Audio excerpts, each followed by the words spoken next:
Hi. ಈ ವಾರದ ವಿಷಯ ಏನು? ಭೂಮಿ ದಿಕ್ಕುಗಳು. ಇದೇನು? ಇದು ನಮ್ಮ ಭೂಮಿ. 4.6 ಬಿಲಿಯನ್ ವರ್ಷಗಳ ಹಿಂದೆ ಆಕಾಶದಲ್ಲಿ ಒಂದು ಧೂಳಿನ ಹಾಗೆ ಹಾರ್ತಾ ಇತ್ತು. ಧೂಳಿನ ಹಾಗೆ. ಆ ಧೂಳು ಹೈಡ್ರೋಜನ್ ಮತ್ತು ಹೀಲಿಯಂ. ಅದು ಸುತ್ತಿ ಸುತ್ತಿ ಸುತ್ತಿ ಸುತ್ತಿ ಸುತ್ತಿ ಸುತ್ತಿ ಮಧ್ಯಭಾಗದಲ್ಲಿ ತುಂಬಾ ಶಾಖ ಉಂಟಾಗಿ ಯಾರು ಹುಟ್ಟಿತು? ಸೂರ್ಯ. ಸೂರ್ಯ ಹೇಗಿದ್ದಾನೆ? ಬಿಸಿ. ಒಂದು ಅಗ್ನಿಯ ಗೋಳ. ಆ ಅಗ್ನಿಗೋಳದ ಸೂರ್ಯನ ಸುತ್ತಲೂ ಕಲ್ಲು ಮತ್ತು ಧೂಳಿನ ಕಣಗಳು ಏನ್ ಮಾಡ್ತಾ ಇದ್ದವು? ಗಟ್ಟಿಯಾಗಿ ಹೇಳಿ. ಸುತ್ತುತ್ತಾ ಇದ್ದವು. ಸುತ್ತುತ್ತಾ ಸುತ್ತುತ್ತಾ ಸುತ್ತುತ್ತಾ ಒಂದಕ್ಕೊಂದು ಡಿಕ್ಕಿ ಆಗ್ತಾ ಒಂದಕ್ಕೊಂದು ಅಂಟಿಕೊಳ್ತಾ ಏನಾದವು? ಗ್ರಹಗಳಾಗಿ, ಸಣ್ಣ ಸಣ್ಣ ಗ್ರಹಗಳಾಗಿ ಮಾರ್ಪಟ್ಟವು. ಬುಧ, ಶುಕ್ರ, ಗುರುಗ್ರಹ, ಮಂಗಳ ಗ್ರಹ, ಹೀಗೇನೆ ನಮ್ಮ ಭೂಮಿ ಕೂಡ ಹುಟ್ಟಿಕೊಂಡಿತ್ತು. ನಮ್ಮ ಭೂಮಿಯನ್ನು ನೀಲಿ ಗ್ರಹ ಅಂತ ಹೇಳ್ತಾರೆ. ಏನ್ ಹೇಳ್ತಾರೆ? ನೀಲಿ ಗ್ರಹ ಯಾಕೆ ಹೇಳ್ತಾರೆ ಅಂದ್ರೆ ನಮ್ಮ ಭೂಮಿಯಲ್ಲಿ ಮಾತ್ರ ನೀರು ಇದೆ, ಬೇರೆ ಎಲ್ಲೋ ನೀರುಂಟ ಇಲ್ವಾ? ಅದಕ್ಕೋಸ್ಕರ ನಮ್ಮ ಭೂಮಿಯನ್ನು ನೀಲಿ ಗ್ರಹ ಅಂತ ಹೇಳ್ತಾರೆ. ಈ ನೀರು ಹೇಗೆ ಬಂತು ಗೊತ್ತುಂಟ ನಮ್ಮ ಭೂಮಿಗೆ? ಅದು ಬಾವಿಯಲ್ಲಿ ಇರ್ತದೆ, ಅದು ಈಗ ಅಲ್ವಾ, ಆಗ ನೀರಿರ್ಲಿಲ್ಲ. ನಮ್ಮ ಭೂಮಿಯಲ್ಲಿ ನೀರಿನ ಉಗಮ ಹೇಗೆ ಆಯ್ತು ಅಂದ್ರೆ ಹಲವಾರು ವರ್ಷಗಳ ಕಾಲ ಈ ಅಗ್ನಿ ಪರ್ವತಗಳಿಂದ ಒಂದು ವಾಯು ಉತ್ಪತ್ತಿಯಾಗಿ ಅದು ಈ ಭೂಮಿಯ ಸುತ್ತಲೂ ಏನ್ ಮಾಡಿತು? ಒಂದು ವಾತಾವರಣವನ್ನು ಸೃಷ್ಟಿ ಮಾಡಿತು. ಆ ವಾತಾವರಣದಿಂದ ತಂಪಾಗ್ತಾ ನೀರಿನ ರೂಪದಲ್ಲಿ ಸಾವಿರಾರು ವರ್ಷಗಳ ಕಾಲ ಮಳೆ ಬಂದು ಬಂದು ಬಂದು ಈ ಭೂಮಿಯಲ್ಲಿ ಸಮುದ್ರವು ರೂಪುಗೊಂಡಿತು.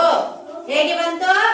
ಮಳೆ, ಸಾವಿರಾರು ವರ್ಷಗಳ ಕಾಲ ಮಳೆ ಬಂದು ಈ ಭೂಮಿಯಲ್ಲಿ ಸಮುದ್ರಗಳು ರೂಪುಗೊಂಡವು. ಆಮೇಲೆ ಸುಮಾರು 3.6 ಬಿಲಿಯನ್ ವರ್ಷಗಳ ಹಿಂದೆ ಸಮುದ್ರದಲ್ಲಿ ಏಕಕೋಶೀಯ ಜೀವಿಗಳು, ಅಮೀಬಾ ಮತ್ತು ಬ್ಯಾಕ್ಟೀರಿಯಾಗಳು ಹುಟ್ಟಿದವು. ಆ ನಂತರ ಬಹುಕೋಶೀಯ ಜೀವಿಗಳು, ಆಲ್ಗೈಗಳು ಹುಟ್ಟಿದವು. ಆ ನಂತರ ಜೆಲಿಫಿಶ್, ಎಲುಬಿಲ್ಲದ ಜೆಲಿಫಿಶ್, ಹುಳಗಳು, ಎರೆಹುಳಗಳು ಹುಟ್ಟಿದವು. ಆಮೇಲೆ ಶಂಖ ನೋಡಿದೀರಾ? ಮೇಲೆ ತುಂಬಾ ಗಟ್ಟಿ, ಒಳಗೆ ಅದರದ್ದು ಮೃದುವಾದ ಶರೀರ, ಹೀಗೆ. ಆಮೇಲೆ ಮುಳ್ಳಿರುವ ಮೀನುಗಳು ಹುಟ್ಟುಕೊಂಡವು. ಮುಳ್ಳಿಯ ಮೀನುಗಳ ನಂತರ ಉಭಯಚರಗಳು.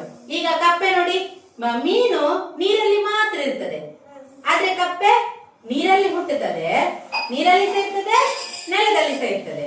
ಹಾಗೇನೆ ನೀರು, ಕಪ್ಪೆ, ಮೊಸಳೆ ಮತ್ತೆ ಪೆಂಗ್ವಿನ್ಗಳು ಅವು ನೀರಲ್ಲಿ ಸೇರ್ತವೆ, ಹೊರಗೆ ಸೇರ್ತವೆ. ಉಭಯಚರಗಳು ಹುಟ್ಟುಕೊಂಡವು. ಆಮೇಲೆ ಭೂಚರಗಳು, ಜಲಚರಗಳು, ಉಭಯಚರಗಳು, ಭೂಚರಗಳು ಹುಟ್ಟಿಕೊಂಡವು.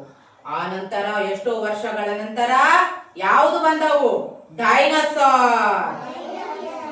ಡೈನೋಸಾರ್ಗಳು ಹೇಗಿದ್ದವು? ದೊಡ್ಡ ದೊಡ್ಡ ಡೈನೋಸಾರ್ಗಳು, ಟೈರಾನೋಸಾರಸ್.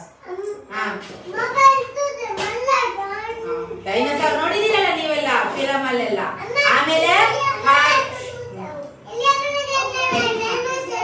ಆಮೇಲೆ ಹಾರುವ ಹಕ್ಕಿಗಳು, ಡೈನೋಸಾರ್ಗಳು. ಒಂದು ಸಲ ಏನಾಯ್ತಂದ್ರೆ ಒಂದು ದೊಡ್ಡ, ನೋಡಿದ್ಯಾ, ಒಂದು ದೊಡ್ಡ ಆಸ್ಟ್ರಾಯ್ಡ್, ಧೂಮಕೇತು ಬಂದು ನಮ್ಮ ಭೂಮಿಗೆ ಡಬ್ಬ ಬಡಿತು. ಡಬ್ಬು ಬಡಿದ ನಂತರ ಏನಾಯ್ತು? ಬ್ಲಾಸ್ಟ್ ಆಯ್ತು. ಎಲ್ಲ ಡೈನೋಸಾರ್ಗಳು ಸತ್ತು ಹೋದವು. ಆಮೇಲೆ ಮತ್ತೆ ಶುರುವಿನಿಂದ ಪ್ರಾಣಿಗಳು ಉಗಮಾಯ್ತು. ತಿಮಿಂಗಲಗಳು, ಆನೆ, ಕುದುರೆ, ಹೀಗೆ ಬೇರೆ ಬೇರೆ ಪ್ರಾಣಿಗಳು ಹುಟ್ಟಿಕೊಂಡವು. ಆ ನಂತರ ಮನುಷ್ಯರು ಬಂದ್ರು. ಎಷ್ಟೋ ವರ್ಷಗಳ ನಂತರ ಮನುಷ್ಯರು ಹುಟ್ಟಿದವು. ಈಗ ನಾವೆಲ್ಲರೂ ಈ ಭೂಮಿಯಲ್ಲಿ ವಾಸ ಮಾಡ್ತಾ ಇದ್ದೇವೆ. ಆಯ್ತಾ? ಎಲ್ಲರೂ ಅರ್ಥ ಆಯ್ತಾ ಎಲ್ಲರಿಗೂ? ಈಗ ನಮ್ಮ ನಮ್ಮ ಭೂಮಿಯಲ್ಲಿ 70% ನೀರು ಇದೆ. ಎಷ್ಟಿದೆ? ನೀರು. ಆಮೇಲೆ 30% ಭೂಮಿ ಇದೆ. ಎಷ್ಟು? ಇಷ್ಟು ನೀರಲ್ಲಿ ಇದು ಎಲ್ಲ 70% ನೀರು ಏನು? ಸಮುದ್ರದ ನೀರು. ಅದು ಕುಡಿಲಿಕ್ಕೆ ಆಗ್ತದಾ? ಕುಡಿಲಿಕ್ಕೆ ಆಗುವ ನೀರೆಷ್ಟಿದು ಇರುದು? 1% ಇರುದು. ಅದಕ್ಕೋಸ್ಕರ ನೀರು ಯಾವತ್ತೂ ವೇಸ್ಟ್ ಮಾಡಬಾರ್ದು. ಅರ್ಥ ಆಯ್ತಾ? ನಮ್ಮ ಪರಿಸರವನ್ನು ನಾವು ಸ್ವಚ್ಛವಾಗಿ ಇಟ್ಕೊಳ್ಬೇಕು. ಇದು ನಮ್ಮ ಭೂಮಿ. ಯಾರ ಭೂಮಿ ಇದು? ನಮ್ಮ ಭೂಮಿಯನ್ನು ನಾವು ರಕ್ಷಣೆ ಮಾಡಬೇಕು. ಅರ್ಥ ಆಯ್ತಾ ಎಲ್ರಿಗೂ?